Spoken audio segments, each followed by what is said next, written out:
Olá, pessoal, aqui é a professora Grazi, como vocês estão? Eu espero que estejam todos muito bem e que estejam fortes e com muita vontade de aprender, mesmo que à distância. É claro. Nessa aula eu vou falar um pouco para vocês sobre o que nós vamos trabalhar em projeto de vida esta semana. Eu separei um texto para vocês sobre ansiedade. Complicou. Muitos jovens, e não tão jovens assim, sofrem com esse problema chamado de ansiedade, tá? A ansiedade, ela tem várias formas. A pessoa pode ser ansiosa e não conseguir dormir. A ansiedade da pessoa pode ser roer as unhas. A ansiedade da pessoa pode ser visualizada no movimento repetitivo de balançar as pernas, tá? Então, a ansiedade, ela é uma inquietação. Ela é um momento em que a pessoa não consegue se concentrar de forma objetiva. E também ela pode acabar descontando o excesso de preocupação, de inquietação em alguma outra coisa. Por exemplo, às vezes você já passou por isso, que um amigo seu falou assim: "Ah, eu tenho uma coisa para te contar, mas eu te conto semana que vem." E você não dorme. Porque seu amigo falou que vai te contar um negócio semana que vem. E você não consegue dormir.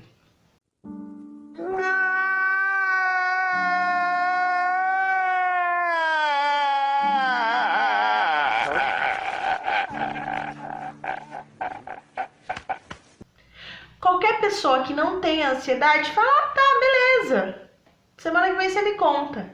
O ansioso vai parar a vida dele por isso. O ansioso vai ficar pensando: "Meu Deus, o que será que é?" Ele vai ficar pensando 1 milhão de coisas, certo? E isso pode desencadear o quê? Ou uma compulsão, por exemplo, a compulsão alimentar, ou outros transtornos. Tem gente que arranca fio de cabelo, de nervoso, vai arrancando, vai arrancando. Tem gente que rói a unha, tem gente que sacode a perna. Não sou eu, não é de mim que estão falando, tá?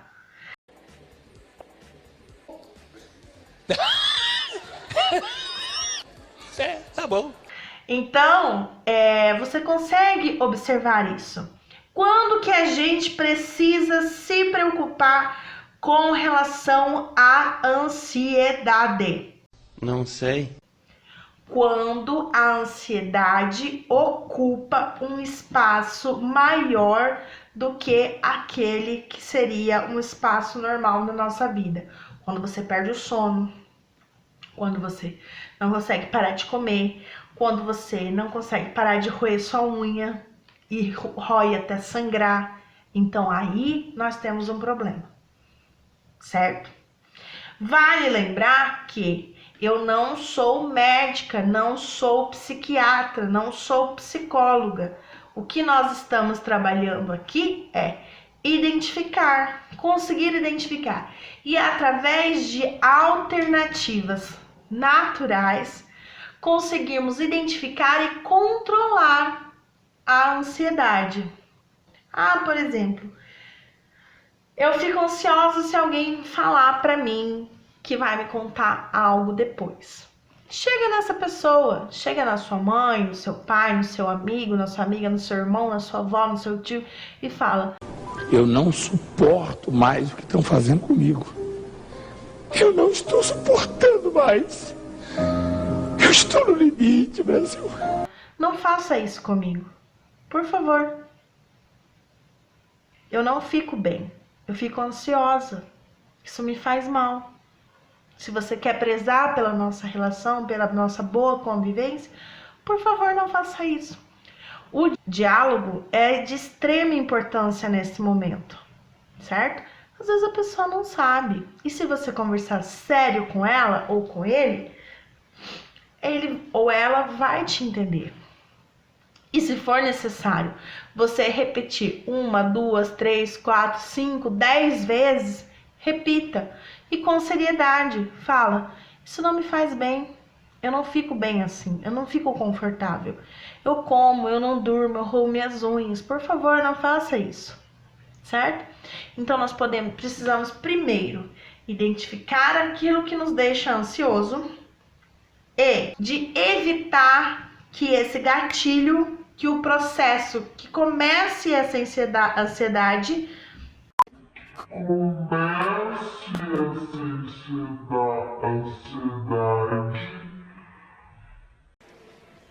Não consegue, né? venha a acontecer, venha se efetivar. Entenderam?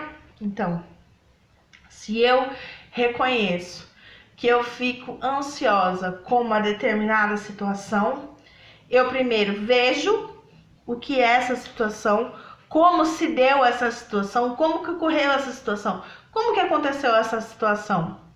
Ah, foi assim, assim, assim. Ele me ligou, ela me ligou e falou que ia me contar uma coisa mais tarde. Ah, então tá. Então, quando a pessoa fala pra mim que vai me contar uma coisa mais tarde, não dá pra mim. Certo? Realmente. Outra coisa. Perceber, por exemplo, o tereré. O tereré tem uma grande quantidade de cafeína. A cafeína é estimulante. Assim. Então, às vezes, a pessoa fala assim, ai, tomei tereré, mas me deu uma palpitação aqui. Então, perceba, esse hábito seu, você precisa o quê? Reorganizar. Ah, eu tenho que parar de tomar tereré? Não, reorganiza a sua vida. Se você tomava tereré à noite e você percebe que você fica agitada com tereré, não toma tereré à noite. Para de tomar umas 7 horas para ele poder sair do seu organismo, você ter uma boa noite de sono, certo? Sabia não? Tá bom? Outra coisa, tenta sempre dizer às pessoas aquilo que lhe incomoda. Não precisa gritar, não precisa, né? Fala pra pessoa. Muitas vezes a pessoa não vai te entender. E tampouco vai dar importância para o que você tá falando. Isso é um fato. Eu entendi a referência. Isso é um fato. Nós somos seres humanos falhos. Mas você falou. Isso é importante. Porque tira aquele peso, aquela ânsia de não ter falado o que você queria ter falado. Então fale tranquilamente. Certo? É claro. Fala 1, fala 2, fala 3 vezes. Quantas vezes você achar necessário, fala pra pessoa, olha, me incomodou, tal coisa me incomodou. Não precisa sair do sério. Só fala, isso me deixa ansioso. Então você tem que achar mecanismos para que você consiga expor os seus sentimentos e você sofra menos com os seus sentimentos. Porque a ansiedade é a ânsia, o desespero de algo, tá? Então, a gente controla isso assim. No texto que eu mandei para vocês, é o relato de uma pessoa ansiosa.